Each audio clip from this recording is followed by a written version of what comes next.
Hello friends, welcome to Vivid Chemi YouTube channel. This is Vidyashri. In this video, I will be discussing on the significant figures and how you can identify the number of significant figures in a given number. So before moving to significant, we need to understand what is the importance of knowing the significant figure. Whenever we do any type of measurement, the measurements involve certain uncertainty in that. That means we cannot predict the result very accurately. So here you need to know two important terms, the precision as well as accuracy. First we will see what is precision and what is accuracy. Then we will move to study about the significant figures. So precision is nothing but it is closeness of various measurements for the same quantity. Closeness of the values of the experiment means the precision. Accuracy is the agreement of a particular value to the true value of the result. Now let me explain what is this precision as well as accuracy. Say for example, you are going to measure 25 ml of a liquid. So now I'm telling it is 25. This means that this is the true value of the quantity. Okay, you are going to measure 25 ml of a liquid. First time when you measure it, so I'll write this as trial 1, trial 2, trial 3, trial 4. Say you are going to do 4 trials, means you are going to measure the liquid 4 times. First time when you measure, you are going to get the value 24.9 ml. And in the second measurement, you will find the value to be 24.4 ml. Third time you are going to find the value as 24.3 ml. And in the fourth trial also you are going to find it 24.9 ml. See, these are the values that you have got after measuring it. So if you observe into these 4 trials made, can see that this value 24.9 is very close to the true value, that is for 25 ml. So I can tell that 24.9 is the accurate value. It is accurate because it is very close agreement to the true value. Now if you check with your trial 2 and trial 3, which is 24.4 as well as 24.3 ml, you find that these two values are very near to each other, right? So this is the closer values, 24.4 and 24.3 have closeness. So these two values are precise values. I hope you have understood this. Whenever you get a value which agrees to the true value, then we tell that value as accurate value. And when 2 or more values are very close to each other, that measured quantity we call it as precise value. So here for the given 25 ml of true value, if you get it as 24.9 ml or 25.1 ml, you can call these values as accurate. And here itself you can see that 24.4 as well as 24.3 is not accurate with respect to 25, but these two values are precise. You can understand the concept of accuracy and precision more clearly by looking into this particular diagram. That if you are asked to throw an arrow into this so as to make spots in the given board, so the target for us is this central circle, right? So this particular area is the target to throw the arrow.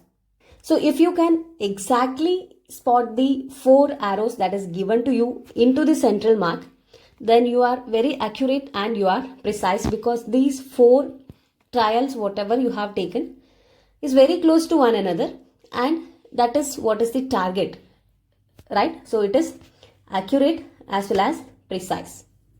So in the second figure, you can see that this yellow colored region is the target. Means if you exactly hit an arrow to the central yellow region, your target is accurate, right?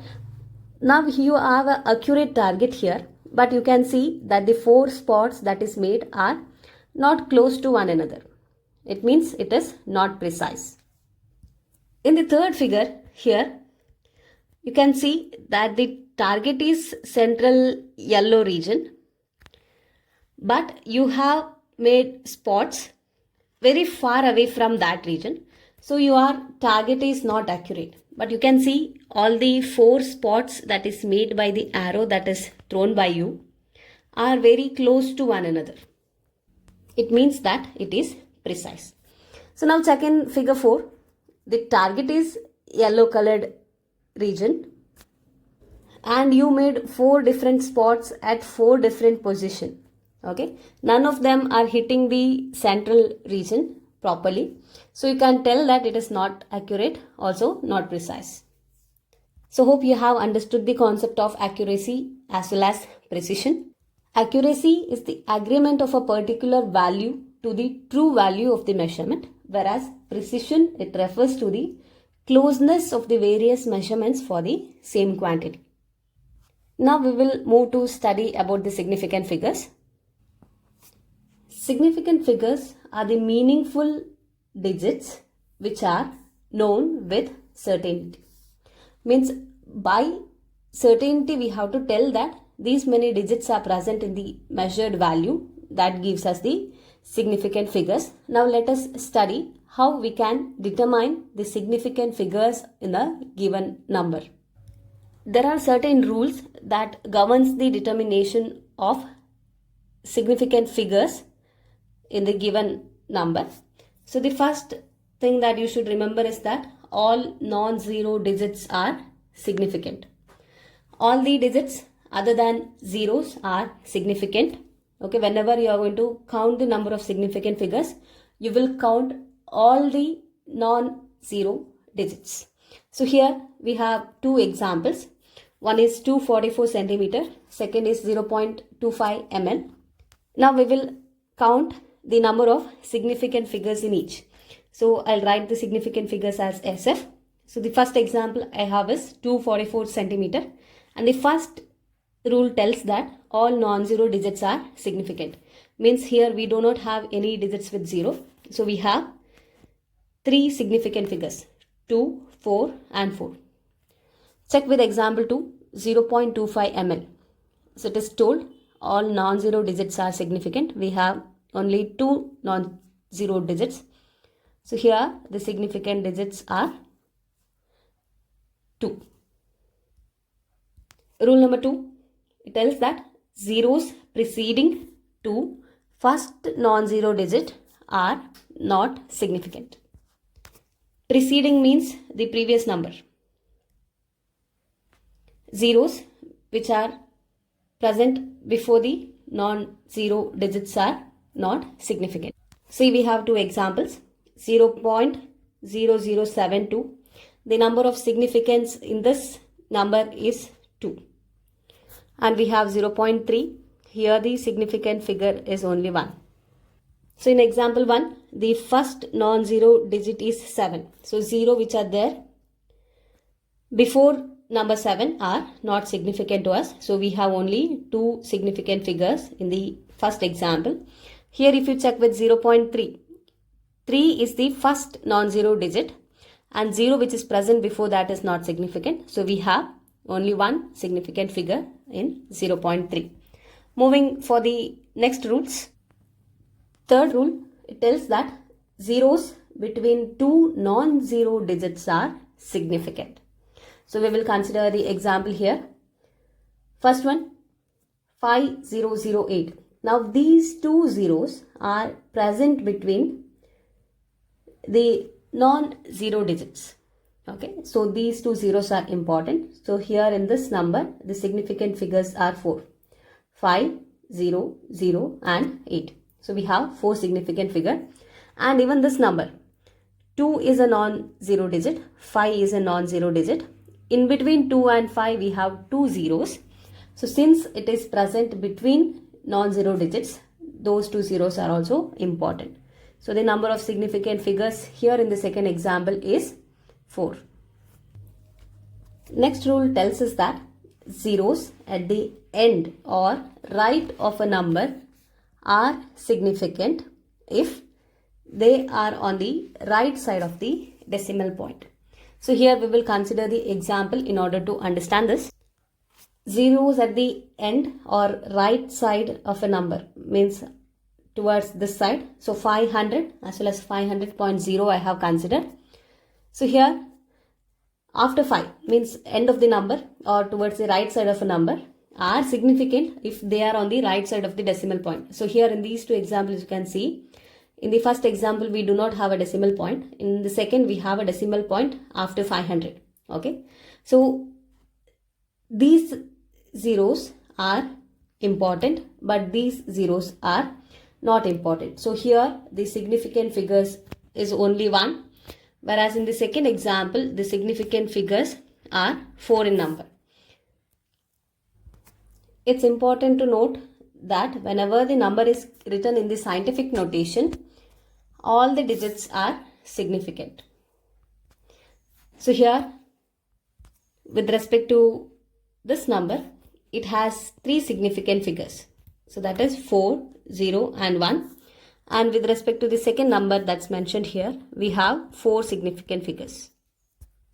Next we will move to study about the addition and subtraction, multiplication and division of significant figures. First we will see about the addition and subtraction of significant figures. So if you are given to add 12.11, 18.0 and 1.012. After adding these 3 numbers, we are going to get 31.122. So here you can see that in the given 3 numbers, 18.0 means the second number has only 1 digit after the decimal. So in the answer, we should retain only 1 digit after the decimal. So this is written as 31.1. So this answer should be reported. So when we round off the digits to 1 digit after the decimal point, we should keep certain points in our mind. So we will see first those points and then we will move to study about the multiplication and division of the significant figures. So here are the points that we should keep in mind whenever we are going to round off the digits after the decimal point. So the first point, we should know that if the rightmost digit that has to be removed is more than 5, preceding number is increased by 1. Say for example, here I have taken example 1.386. I need to remove the last digit 6 from this number and I need to round it off to 2 digits after the decimal point. I need to check the number which I has to remove. So now the digit is 6, which is greater than 5. In that case, the preceding number has to be increased by 1. So I need to round off this number as 1.39. And if the rightmost digit that has to be removed is less than 5, then the preceding number is not changed. It is kept as such. So here you can consider the example 4.334. Now I need to remove the digit 4 and I need to round off the number to the 2 digits after the decimal point. So here you can check if the number is digit is less than 5. So I need not increase or decrease the preceding digit. I need to write it just as 4.33. So these are the 2 cases. Now in the third case, the digit which has to remove is 5 itself. Okay. So here you have 2 examples, 7.35 and 7.25. You need to remove this 5 and you need to round it off to 1 decimal point. You will check its previous number. If it is odd, then you will increase the preceding number by 1. Means in this case, you will write the digit as 7.4 after rounding off. And if it is even number, if the number preceding 5 is an even number, you will retain the digit as such. So 7.25, when it is rounded off to one digit after decimal, it is written as 7.2. Now, keeping these 3 points in mind, we will move to study the multiplication as well as division of the significant figures. So here you need to find the multiplication of 2.5 and 1.25, and the answer comes out to be 3.125. And now to decide how many significant figures do the number should have. So here 2.5 has 2 significant figures, and the answer should not have more than 2 significant figures. So therefore this answer has to be written so as to keep only 2 significant figures, and therefore the answer that you should report is 3.1. And this is how you carry out the addition and subtraction, also multiplication and division of the significant figures. Thank you for watching. Like and share the video if the contents provided are useful. Subscribe to our channel for more updates.